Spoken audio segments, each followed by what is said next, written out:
When I look at a man in his early 50s making more money than he has ever made in his life, owning a home, taking family vacations, keeping the children in good schools, and carrying himself like a man who did what he was supposed to do, I do not automatically see security.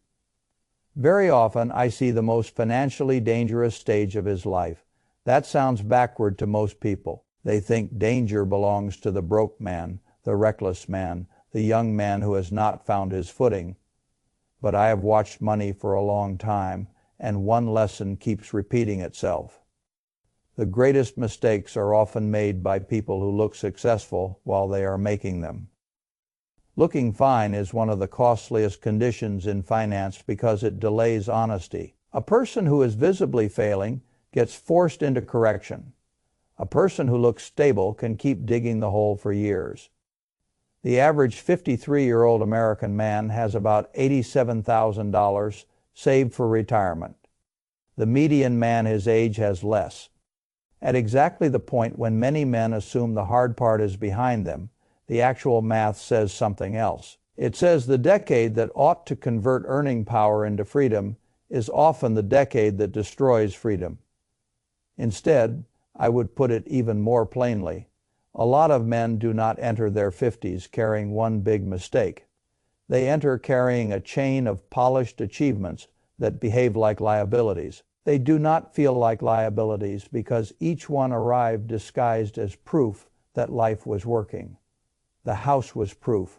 The better neighborhood was proof. The second car was proof. The tuition was proof. The club membership was proof. The vacations were proof. The professional identity was proof. And the trouble with proof is that once a man uses it to build his self-image, he becomes very reluctant to question the carrying cost. I have a phrase for this because I think people remember pictures better than spreadsheets. Many men in their 50s are living under golden anchors. An anchor is supposed to give you stability.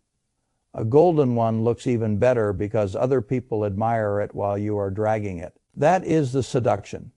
The mortgage on the expensive house can be a golden anchor. The car lease can be a golden anchor. The country club dues can be a golden anchor. The private school bill can be a golden anchor. The fixed monthly obligations a family signs up for over 25 years can become a whole chain of golden anchors welded together. In calm water, those anchors do not feel dangerous. They feel deserved. Then the tide changes. The market drops the year you plan to retire. The company decides your division is no longer essential. Your parents need care. Your child needs tuition money you did not fully prepare for. A health issue shows up. A marriage that looked intact from the outside goes through legal division. When your judgment is weakest and your expenses are highest. At that moment, the polished things that used to signal stability do not save you. They hold you in place while the water rises. The men who finish with options are rarely the men who collected the most impressive anchors. More often, they are the ones who learned to cut them loose while everyone around them was still admiring the shine. I have spent most of my life around people who talk about wealth, and I can tell you that one of the most misunderstood words in personal finance is affordability. Most people ask a monthly question and think they are asking a wealth question. They ask, can I afford this payment? What they should ask is, what future have I just agreed to buy instead of the one I could have owned? If a household puts $3,000 a month into car payments, the bank statement will record the same outflow as if that household had put $3,000 a month into retirement assets. The statement does not tell you which one improved your future and which one consumed it. The math does. Cash leaving the account is not the same thing as wealth being built. I think that is where the trouble begins for many capable men somewhere around 46 or 47. In their 30s and early 40s, they are often hunting. They are trying to build, they are still thinking in terms of upside. Then a psychological shift happens. Ambition starts turning into protection. The man says he is no longer trying to win. He is trying not to lose. On the surface, that sounds mature. In practice, it often means he begins protecting the appearance of wealth instead of wealth itself. The appearance of wealth charges rent every month. That rent does not always arrive dramatically. It comes as a stack of individually reasonable decisions. The bigger mortgage because rates were good at the time, the nicer car because the old one did not match the career anymore, the extra property because it might become an investment, the private school because changing course later would disrupt the children, the membership because networking matters, the recurring services because time is scarce and the man is exhausted. Every decision passes the same simple test. It seems affordable. Then 20 years later, the man discovers he did not build a base. He built a burn rate. I want to make this concrete because abstractions allow people to hide. Take a man I will call Richard. He is 51. He earns $190,000 a year. That is more than his father ever made and more than he once imagined he would make. By ordinary standards, he has done well. But his monthly mortgage payment with taxes and insurance is about $4,200. He leases a BMW for $750 a month because after 2 decades of work, he believes he earned the right to enjoy it. He owns a boat he uses only a handful of times a year, yet it still costs him financing plus storage. He pays country club dues. He has 2 children in private high school at $22,000 each per year. Before Richard buys groceries, before he pays for gasoline, before he does anything discretionary at all, he has committed himself to roughly $12,500 a month of obligations that are hard to reverse. After taxes, his take-home pay is roughly $10,600 per month. That means Richard is underwater before his week even starts. He is not reckless. He is not stupid. He is the product of 25 years of saying yes to things that looked individually sensible without ever stopping to add the whole column. That is what traps people. The danger is not usually one insane choice. It is the accumulation of respectable choices that were never tested against each other. You would be surprised how often the real issue is not that a man does not earn enough. The real issue is that his burn rate has grown faster than his savings rate for 15 years in a row. His income doubled. His wealth did not. Those are not the same achievement. This is why high earners can feel nearly as stressed as people making far less. The ratchet clicks. Lifestyle expands to meet income. The track simply becomes more expensive. The runner still feels the strain. A household making more than $200,000 can report stress that looks strangely similar to households making far less because both are trapped inside monthly commitments that took shape silently over time. One modest luxury can cost more than it appears to cost. Put $800 a month into a low-cost index fund at 7% instead of directing it toward one more status expense from age 40 to 65, and you are talking about roughly $472,000. That is not from finding a hot stock. That is from not buying one extra anchor. People like to think the retirement problem is mostly about total savings. Total savings matter, but there is another danger that becomes lethal precisely in the 50s because it interacts with timing. A man can save diligently and still get damaged if he never understands what happens when returns arrive in the wrong order. Sequence of returns risk sounds academic, but it is vicious in real life. Imagine a man at 58 with $450,000 in his retirement account. He intends to retire at 63. If the market averages 7% per year over the next 5 years, he reaches retirement with something like $630,000. On paper, it looks orderly. He can picture the line. It goes up at a decent slope and lands in a place he can live with. Now change only one thing. Let the market fall 35% in the first year of retirement. Then recover and average healthy returns after that. The long-term average can still look respectable when someone builds a neat presentation around it. But the retiree is no longer just compounding. He is withdrawing. He is selling shares while they are down. He is harvesting losses in the exact window where the portfolio most needed to remain intact. That can turn a 25-year retirement into a 14-year retirement, even though the average return across the whole period still seems acceptable to a casual observer. This is what people miss when they say, the market always comes back. The market may come back.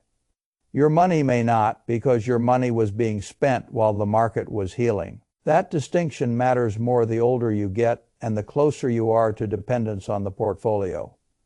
I remember how many people discovered this the hard way after the financial crisis. Portfolios were cut deeply at exactly the moment retirees needed them most. Markets recovered over time. Some families never really did, because the losses had already been turned from temporary declines into permanent withdrawals. A man who does not model that risk is not planning retirement. He is rehearsing an average. Now, I want to bring in another kind of drag because it is smaller in appearance and enormous in outcome. Few things in finance are more dangerous than a cost that feels too tiny to notice each quarter, but compounds year after year. Consider a man named Gary. He is 54. He has $600,000 under management with a major wealth firm. He trusts the process because he gets reports, charts, commentary, and all the ritual signs that someone serious is in charge. His annual advisory fee is 1.2%. That sounds harmless because it is quoted in a way designed to feel harmless. But 1.2% on $600,000 is $7,200 a year. Compare that with a broad market index approach that costs only a few basis points. Stretch that difference over 15 years while the portfolio compounds at a normal rate and the gap is not cosmetic anymore. You are now talking about something on the order of $182,000 quietly moving from Gary's future into someone else's revenue stream. People hear that and still shrug because fees are often stated as basis points, and basis points do not trigger emotion. Dollars due $182,000 is not a footnote. For many families, that is the difference between strain and breathing room. That is the difference between retiring with some flexibility and retiring with dread. The fee problem gets worse when the arrangement also keeps a man from implementing tax moves that would improve his own future but reduce the portion of assets someone else gets paid to oversee. Gary's advisor knows what Roth conversions are. Gary's advisor knows there are years in life when moving money strategically can reduce future tax pain by tens of thousands of dollars. Yet the structure does not always reward that kind of advice. I do not say that to accuse every advisor of bad faith. I say it because incentives matter. In every business, including finance, you have to ask who is paid more when you do nothing. Most people are willing to inspect a business model before they buy a stock. They should be equally willing to inspect the business model attached to the advice guiding their own family. But even that is not the full picture. The hardest part of a man's 50s is that several unrelated pressure points often arrive together. A decent plan can survive one shock.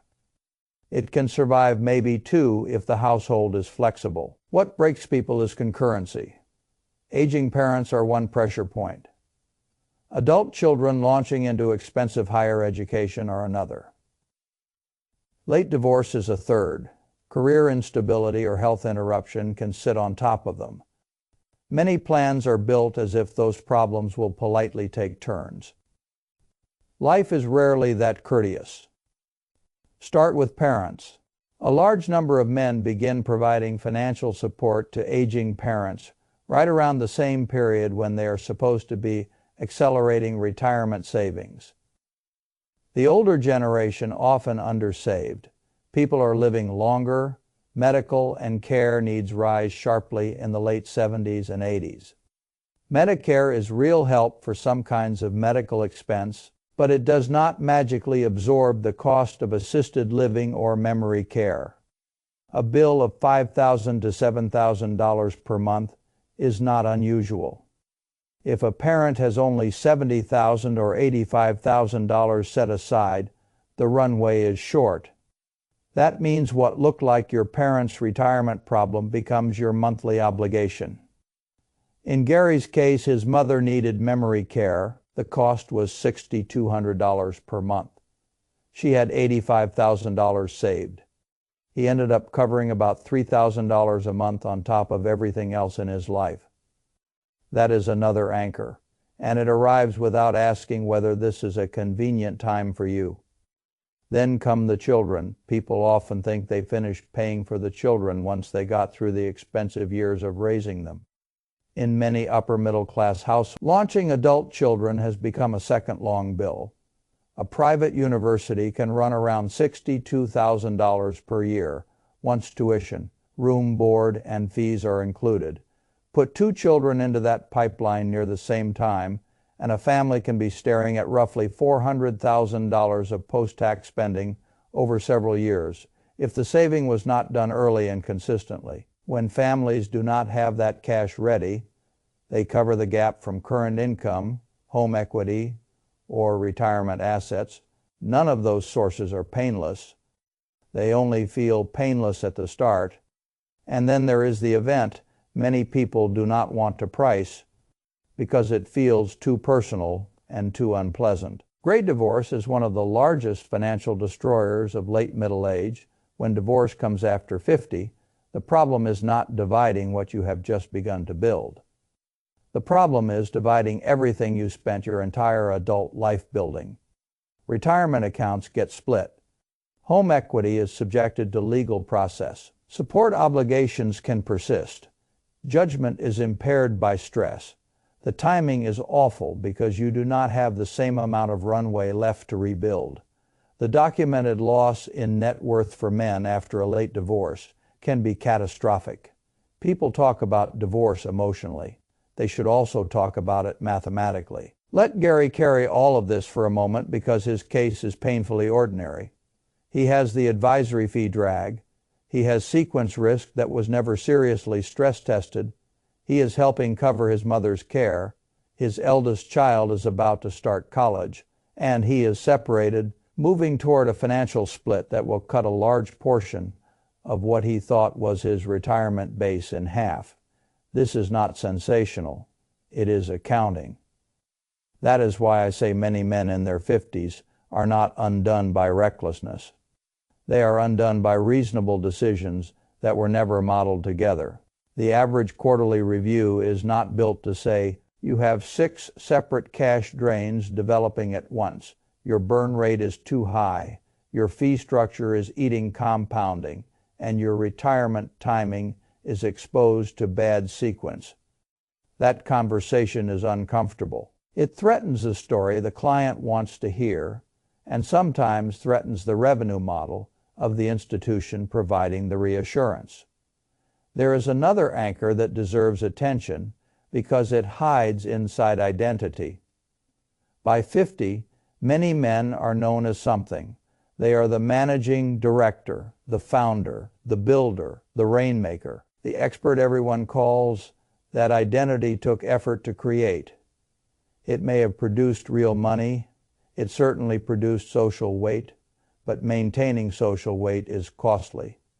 The neighborhood signals it, the car signals it, the watch signals it, the school signals it, the vacations signal it, the club signals it. None of those expenses arrive with a document explaining their 20-year compound cost. Status charges management fees too. It just invoices in a different format. I have seen this most clearly when 2 men with similar incomes walk through their 40s and 50s in different ways. One man, call him Paul, keeps what I think of as a prestige footprint. Correct suburb, correct car, correct schools, country club, family travel that keeps the image intact. He looks successful in the common social sense. Yet by his early 50s, he is leaning on home equity just to close the gap between income and lifestyle. His retirement accounts are mediocre relative to earnings. His liquid net worth is thin. Much of what people admire about him cannot actually replace income. Another man, Marcus, earns about the same amount but makes quieter choices. He buys a used car and owns it outright. He lives in a good district, not the district that exists mostly to broadcast status. He travels, but not every year, in the most impressive way. He maxes the retirement accounts, adds catch-up contributions, and invests regularly in a simple, low-cost portfolio. By 52, the difference in liquid wealth between Marcus and Paul is not subtle. It is the difference between being trapped by income and being able to negotiate with life. Same decade, same broad market. Similar earnings, completely different options. That is what I want people to understand. Money is not just spending power. It is option value. A man with high income and low option value is in a more fragile position than a man with slightly lower income and high option value. One can walk away from a bad job. One can absorb a health interruption. One can help a parent without destroying the family balance. One can retire before the body or the company makes the decision for him. The other man may look richer from the curb, but he is actually living under a stricter set of conditions. Most of the great financial pain I have watched has come from confusing display with flexibility. If you really want to see the power of this, look at two men making $180,000 per year. One lives with fixed obligations of around $11,000 per month before discretionary spending. After taxes, take-home pay might be only about $9,800 a month. He is in deficit before life begins. He may patch that deficit with credit, with asset sales, with home equity, or by simply failing to save. 15 years later, he may have accumulated little or almost nothing relative to what his income should have allowed. The other man lives with a $6,000 monthly floor and directs roughly $3,800 per month toward investment. Over 15 years at a reasonable rate of return, he can build something like $1.14 million. Same income. What changed was not genius. What changed was the first man reaches retirement with Social Security plus scraps. The second man reaches retirement with Social Security plus the earnings power of a meaningful pool of capital. The first man experiences every economic headline as a threat. The second man can look at the same world with a degree of calm because his position has margin. People spend endless hours discussing the market, taxes, inflation, the Federal Reserve, international events, and all the other loud subjects. Those things matter, but for many households, the signal is burn rate and everything else is noise layered on top of it. A man whose lifestyle requires $11,000 a month cannot solve that with optimism. He cannot solve it with motivational language. He cannot solve it by believing he deserves the life he has built. He solves it by reducing the fixed cost of staying still. That is not glamorous advice. It is survival advice. When I say cut the anchor, I do not mean become miserable. I do not mean reject every pleasure or live as if life is only a spreadsheet. I mean identify which expenses are buying image instead of freedom and start making adult choices while time still exists, because time is still the great ally if you have not wasted all of it. Between the early 50s and the early 60s, a man may still have a decade or more in which disciplined saving, lower fees, tax-intelligent moves, and a sharply reduced burn rate can change the outcome. But the window is smaller than people think, and pretending otherwise is expensive. Let me come back to Gary because his case contains both the damage and the remedy. After his separation, the settlement cut his investable assets from $600,000 to around $290,000. That is a brutal reduction at 55. He lost the house. He had only about 12 years left to close an enormous gap between what he had and what his previous lifestyle implied he would need. At that point, fantasy was no longer useful, so he moved to a smaller apartment. He brought his monthly fixed obligations from roughly $9,500 down to around $4,100. He shifted away from the high-fee advisory structure into a simple three-fund Vanguard-style portfolio with an expense ratio of only a few basis points. He started converting around $40,000 a year from traditional retirement money to Roth space, while his tax bracket was temporarily lower. Will that magically let him retire at 62? Probably not. Could it keep him from going under and give him a real shot at retiring later with dignity? Yes, that is what honest financial repair looks like. It does not usually feel triumphant in the beginning. It feels like downsizing, swallowing pride, explaining choices, disappointing your old self-image, and becoming very serious about math. But the men who survive financially are not always the men who avoid pain. Very often, they are the men who accept smaller pain early to avoid catastrophic pain later. I have noticed that people are willing to work extraordinarily hard for status, but strangely unwilling to do the emotional work required to let status go. They will put in 60-hour weeks to preserve a neighborhood they barely enjoy. They will continue driving a payment they resent. They will fund rituals of appearance long after the rituals stop making anyone genuinely happy. They tell themselves they are protecting the family, but in many cases they are protecting the social interpretation of the family. That is not the same thing. The hardest sentence in this whole subject may be this one. Many achievements become liabilities before their owners are psychologically ready to relabel them. A house can become too much house. A car can become too much car. A membership can become dead weight. Tuition can remain worth it or become unbearable depending on what it has crowded out. A financial advisor can be useful or overpriced. A retirement target can be realistic or an average return fantasy. None of those judgments can be made by pride. They must be made by arithmetic. Arithmetic is one of the few incorruptible partners in life. It does not care how hard you worked. It does not care how respected you are. It does not care whether your neighbors envy you. It does not care whether your old decisions felt justified at the time. It only records what leaves the account, what remains invested, what compounds, and what was spent on signaling instead of ownership. That is why low-cost, boring, persistent investing has built more durable fortunes than excitement ever did. A simple index approach with automatic contributions and very low fees is dull enough to embarrass people at dinner parties. But it works because it leaves compounding alone. The man who always needs to feel clever usually interrupts the process. The man who learns to become boring in the right places often becomes wealthy. The same logic applies to the rest of life. Cutting a recurring expense is boring. Refusing a prestige purchase is boring. Auditing every fee is boring. Stress testing retirement against a bad first 2 years is boring.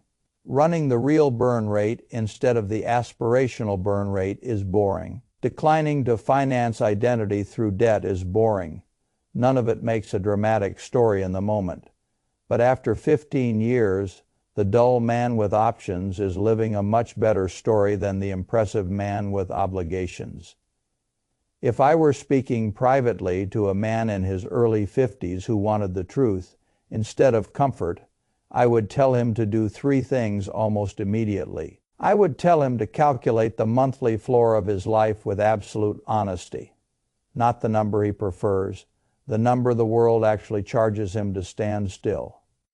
Mortgage or rent, vehicle payments, insurance, tuition, dues, minimum debt service, recurring support for relatives, subscriptions and services that are functionally fixed because no one in the household has the discipline to remove them. Add the whole stack. If that number is swallowing the majority of take-home pay, the issue is not discipline. The issue is structure. I would tell him to stop pretending an average market return is a plan. He should model what happens if the market falls hard near retirement and recoveries come later than hoped. He should ask what his withdrawals, expenses, and taxes look like under strain, not under polite assumptions. A plan that survives only on a smooth upward line is not a plan, and I would tell him to inspect every fee in his financial life as if he were considering buying the business that charges it. Advisory fees, fund expenses, insurance loads, hidden drags embedded in products people barely understand. Once a man sees what 1% means over a decade or more, he will stop calling it small. Most men do not fail because they never heard a rule. They fail because they delay contact with the full picture until compounding time has been consumed by lifestyle commitments. The window from 50 to 62 is not enormous, but it is large enough to matter. That is the hopeful part, not hopeful in the sentimental sense. Hopeful in the mathematical sense. A man can still change the end of his story if he is willing to become less decorative and more liquid. He can still exchange identity expenses for investment assets. He can still trade polished anchors for flexibility. He can still move from being a high earner with no room to being a quieter owner with real room. He can still choose to build a retirement that is funded by capital instead of faith. And that, in my view, is the real dividing line. The men who arrive at 60 with options are usually not the ones who look the most successful at 52. They are the ones who faced the ugly arithmetic sooner. They measured the burn rate. They admitted what the status expenses were costing them. They accepted that a sequence shock near retirement could wreck an average-based fantasy. They stripped away needless fees. They stopped financing a public image and started funding a private future. They cut the anchors. Most men do not. Most men keep polishing them because each anchor once felt like a trophy. Then one day the water rises and they discover that what looked like proof of success was really just weight. If you understand that early enough, you can still do something very powerful. You can stop spending your best remaining decade defending a lifestyle that cannot carry you. You can start using it to buy freedom.